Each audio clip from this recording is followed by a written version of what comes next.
చంద్రబాబు నాయుడు గారికి ఛాలెంజ్ చేస్తా ఉన్నా, తనలో సిగ్గు లజ్జ ఏమన్నా ఉంటే, దమ్ము ధైర్యం ఉంటే ఈ ప్రశ్నలకు సమాధానం చెప్పమని చెప్పి అడుగుతా ఉన్నా ఈ పెద్ద మనిషి చంద్రబాబు నాయుడు గారిని.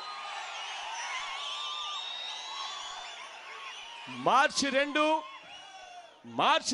2014 అంటే మన రాష్ట్రాన్ని ప్రత్యేక హోదా ఇస్తాము అని చెప్పి హామీ ఇచ్చి రాష్ట్రాన్ని అప్పట్లో విడగొట్టిన అప్పట్లో ఉన్న యూపీఏ ప్రభుత్వం మార్చి 2, 2014 అంటే ఎన్నికలకు మునిపే ఆంధ్రప్రదేశ్ రాష్ట్రానికి ప్రత్యేక హోదా ఇవ్వండి అని అప్పటి కేబినెట్ కూర్చొని ఆమోదం తెలిపి అమలు చేయమని ప్రణాళిక సంఘానికి అప్పట్లోనే పంపించింది.